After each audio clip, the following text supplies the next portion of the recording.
Be careful of your assumptions and your preconceptions.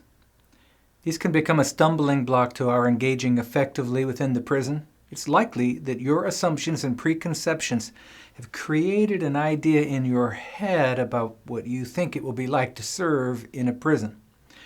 But the truth is, it will be very different from what you expect. It will be important for you to pay attention to reality and not your imagination. You'll be disappointed with reality. We've become accustomed to dramatized depictions of prison life. I remember a TV series called Oz a few years ago, which followed the lives of inmates in a maximum security federal prison. Although it was based on reality, the accounts were glamorized and sensationalized. Don't get me wrong. There can certainly be a high drama in prison, but there's a significant amount of monotony and boredom too. Many times a prisoner will come to your ministry event just to have something else to do for a change, or maybe because you have food. Most of the people you will meet in prison are just trying to carve out a life with as much safety and predictability as possible. I'm often amazed at how much the inmates will adapt to their surroundings and find some creative ways to enjoy life. This section will attempt to talk about some of the hard realities they face. You'll probably not encounter all of these realities, if any of them, but if you stick around long enough, you'll certainly come face to face with some of their hardships. You may witness violence. Prison is a violent place sometimes. The men and women who are housed in prison have altercations for many different reasons. It's not our task here to discuss all of the reasons for their violence. Most of our chaplains have not seen a fight while ministering in the many institutions where they serve. Among our chaplains who have walked through housing units, many times, fighting rarely happens out in the open. Inmates who have violent altercations generally find ways to fight out of the view of cameras and corrections officers.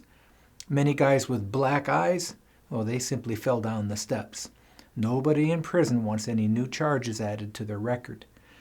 The secret is to avoid getting charges which will change their security level and may require a transfer to a higher security facility, which would be no fun at all. Mostly, especially if you are a chaplain or a minister, you will find that inmates will treat you with respect. Even non-religious inmates respect volunteers and ministers who are willing to come into the prison and care for the spiritual needs of inmates. This respect means inmates are generally on their best behavior around you. What you see may not be their normal behavior, though.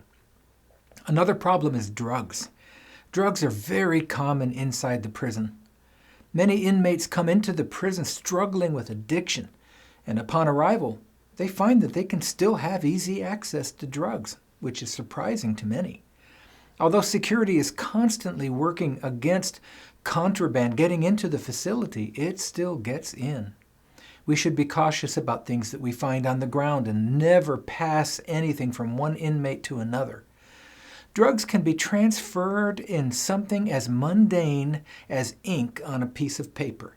This is one of the reasons why a prison will copy every piece of incoming mail to inmates, giving them the copy instead of the original.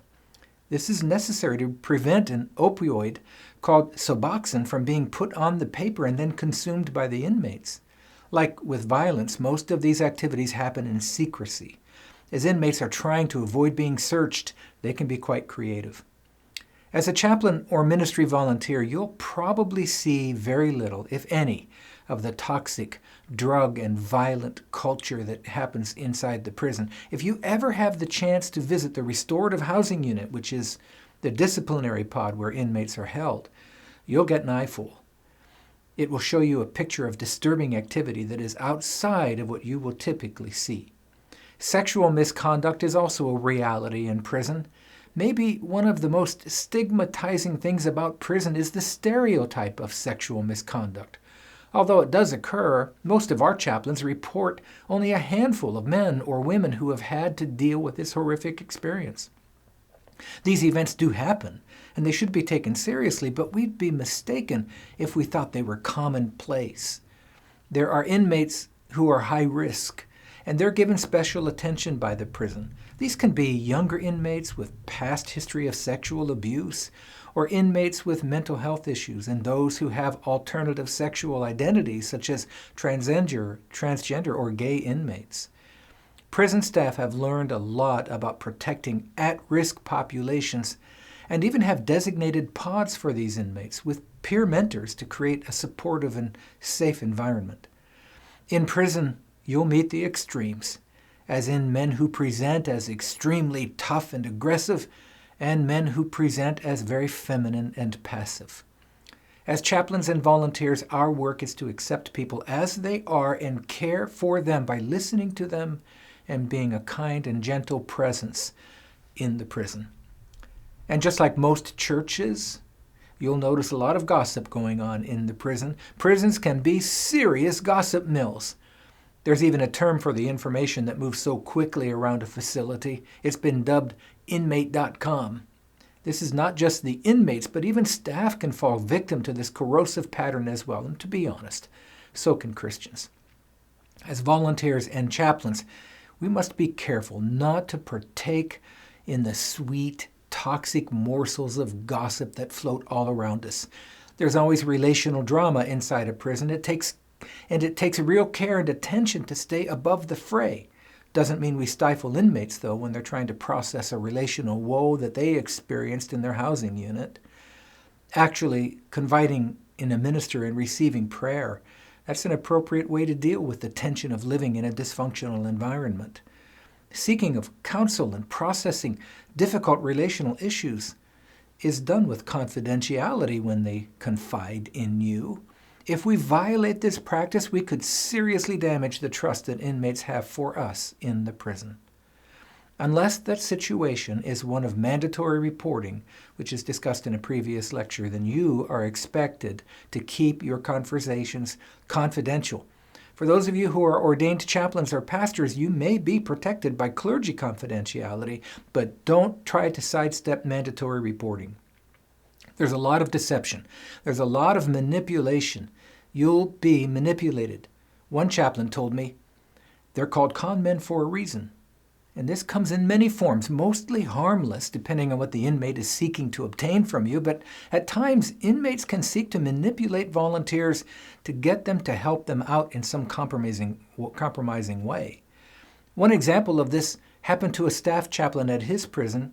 Just as he started working at the facility, one inmate, knowing that he was new, came into the chaplain office to introduce himself. And once in the office, the inmate began to insist that he call his counselor and his loved ones on the office phone. Now, the inmate confidently assured the chaplain that this was all allowed by policy and he's been allowed to do it before.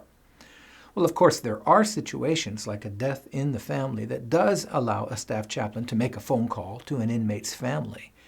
But in this particular case, the inmate was seeking to take advantage of the new chaplain's inexperience. How we respond when we sense that we're being manipulated is another important thing for you to reflect on. It's important not to rush decisions when we're working in a prison. Now, this might frustrate the inmates, but it's also a good thing to do to slow down, to reflect, and ask critical questions about what is being asked of you. As a volunteer chaplain or minister, you should never agree to make a call for an inmate. Never agree to pass anything to or from an inmate. And no matter what they ask you for, you should practice the response and always say, let me check into that for you with the staff chaplain or the warden. Often their follow-up response will be, oh, never mind, chap, it's okay.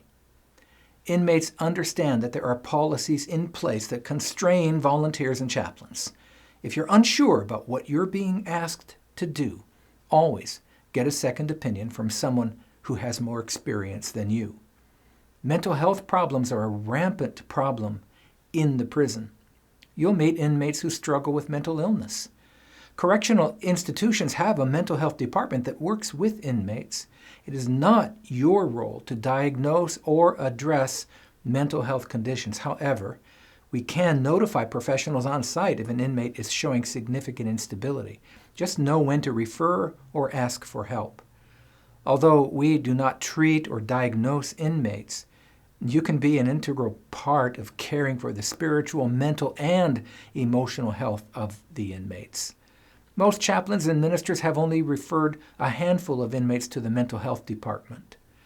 In most facilities, there's a mental health pod where inmates who are vulnerable because of their particular mental health issues, well, they're able to live in a more therapeutic environment and arrangement. There are times when inmates can go through periods of serious instability and they'll need help. As volunteers and chaplains, you must report if an inmate is having suicidal ideation or is a risk to the safety of others or is planning to commit a crime. If you become aware of any of these types of things, you must report. But in the course of receiving an honest confession as an inmate shares their life as part of turning to Christ, you have a duty to confidentiality. You must learn to recognize the difference. Tragically, there are suicides that happen inside. This is also something to pay attention to when speaking with the staff at the prison. One of our chaplains shared that one of the officers in his prison ended his own life. And this sent all the co-workers reeling with questions. How did I not see this coming? Or I should have done something. Why does God allow such pain? There's a lot of trauma inside the prison. It's experienced by inmates and staff alike. Therefore, in your ministry of service, be sure to serve everyone you encounter with love and respect. This includes the inmates, the staff, and each other as you serve together. We must help your team, help each other in our own spiritual and emotional health if we expect to serve well on the inside.